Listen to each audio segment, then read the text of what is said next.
Itu seputar tentang asal muasal kitab raja-raja dalam bahasa Ibrani dan juga dalam bahasa Yunani. Nah, mari kita lihat lebih lanjut tentang siapa sebenarnya penulis kitab 1, 2 Raja-Raja. Ya, kita mulai dari pembuktian internal, berarti dari dalam ini. Kitab 1, 2 Raja-Raja sebenarnya bukan tulisan murni, tulisan asli seseorang.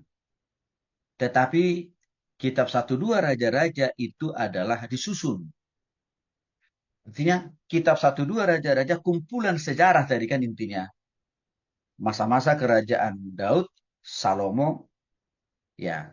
Lalu disusun menjadi lebih sistematika, menjadi lebih berurutan oleh yang namanya Yeremia. Jadi memang agak khusus nih kitab Raja-Raja, berbeda statusnya dengan kitab-kitab yang lain dari sudut asal muasalnya. Yang artinya kalau kitab lain itu jelas banyak ditulis langsung oleh orang yang mengalami peristiwa itu sendiri. Tapi kalau khususnya kita 1 dan 2 Raja-Raja ini, ya peran Yeremia hanya menyusunnya saja. Ya memang istilah kata menyusun itu tidak terlalu jauh beda juga dengan menulisnya sebenarnya sih. Ya.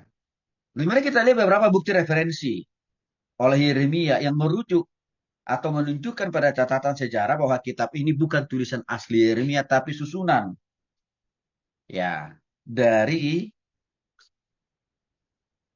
apa yang sudah terjadi dibuat Yeremia menjadi lebih sistematis urutannya, susunannya sehingga kita mudah menikmati dan memahami cara kerjanya Tuhan selama dalam masa kerajaan Salomo dan seterusnya. Yang pertama boleh kita lihat kitab riwayat Salomo. Itu ditulis dalam 1 Raja-Raja 11 ayat 41. Yang kedua, kitab sejarah Raja Yehuda. Itu tertulis di dalam 1 Raja-Raja 14 ayat 29 dan 1 Raja-Raja 15 ayat 7 dan juga ayat 23. Masih banyak lagi. Ya, ditulis di dalam 1 dan 2 Raja-Raja di pasal dan ayat yang lain.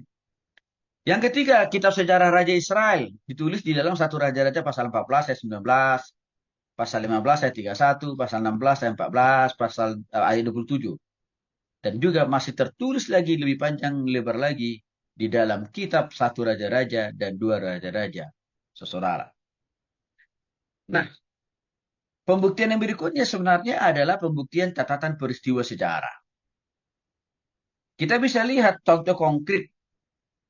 Yeremia mencatat beberapa peristiwa di dalam kitab Raja-Raja seperti pembebasan Yoyakin.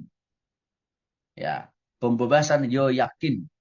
Di Yeremia pasal 52 ayat 31 sampai 34. Rupanya itu sama dengan yang tertulis ya di dalam 2 Raja-Raja 25 ayat 27 sampai 30. Maka ini salah satu indikasi kuat bahwa kitab 1, 2 Raja-Raja itu disusun ya oleh Yeremia karena Yeremia sudah pernah menyinggung juga salah satu contoh konkret pembebasan Yoyakim itu di dalam Yeremia pasal 52 ayat 31 sampai dengan 34. Lalu pembuktian melalui data narasi, detail narasi. Artinya kitab ini mencakup peristiwa hingga masa pembuangan, yaitu pembebasan Yoyakin dari penjara tahun 560 sebelum Masehi, dicatat dalam 2 Raja-Raja 25 ayat 27 sampai dengan 30 yang menunjukkan bahwa penulisannya hidup di masa itu atau setelahnya. Siapa yang dimaksud dengan di sini? Yeremia. Jadi waktu masa peristiwa-peristiwa yang terjadi di dalam 1, 2 Raja-Raja ini sebenarnya Yeremia kan masih ada sebenarnya. Makanya dia cukup tahu memang ya segala seluk-beluk peristiwa yang terjadi pada masa itu karena dia masih ada. Ya. Nah, pembuktian secara eksternal, dukungan dari luar.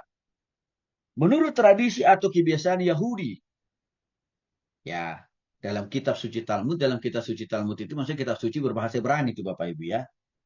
Nah, dalam bahasa kita kenal istilahnya kitab dalam bahasa Ibrani. Tapi kalau orang Israel memahaminya, ya bukan Alkitab dalam bahasa Ibrani, tapi Alkitab dalam bahasa Talmud sebenarnya. Atau kitab Talmud lah, sering juga mereka istilah itu mereka nama. Mereka sangat konsisten mengaitkan penulisan 1 dan 2 raja-raja itu Nabi Yeremia. Buktinya, 1 Yeremia hidup pada masa terakhir kerajaan Yehuda. Dan dia menjadi salah satu saksi mata yang masih hidup pada zaman itu. Bagaimana kejatuhan Yerusalem dan pembuangan mereka ke Babel. Itu ditulis dalam 1, 2 raja-raja. Itu yang kedua sebenarnya ada keberipan gaya penulisan yang memiliki konsentrasi pemahaman teologis seperti kitab Yeremia. Kita ambil contohnya. Kitab Yeremia itu sangat-sangat kental sekali fokus pada hukum Tuhan dan akibat penyembahan berhala dan ketidaktaatan. Walaupun nanti akan kita bahas juga panjang lebar ya kitab Yeremia dan juga pembahasan teologianya. Tapi kita ini agak lebih, tapi di dalam 1 Raja-Raja sudah disinggung sebenarnya padanan pengajaran teologis, pengajaran prinsip-prinsip firman Tuhan yang didapatkan oleh Nabi Yeremia yang ditulis oleh dia dalam kitab Yeremia. Rupanya itu tidak jauh beda di dalam kitab 1, 2 Raja-Raja. Sehingga ini menjadi salah satu pembuktian lagi lebih dalam bahwa Yeremia penyusun dari kitab 1, 2 Raja-Raja. Ya. Maka nanti di dalam kitab Yeremia kita akan menemukan juga ya akibat ketidaktaatan bangsa Israel. Ya, mereka harus mengalami hukuman demi hukuman atau sanksi demi sanksi. Dan di dalam kitab Yeremia juga selalu disinggung hal yang sama seperti dalam 1, 2 Raja-Raja. Jatuh berulang kali orang Israel ini terhadap penyembahan berhala. Ya, pada masa itu. Dan itu juga disinggung dalam kitab Yeremia. Maka ini juga menjadi bukti yang kedua bahwa penyusun kitab 1, 2 Raja-Raja adalah Yeremia sendiri. Maka dengan demikian para sarjana memandang dan meyakini Yeremia lah sebagai penulisnya. Itu intinya sih sebenarnya.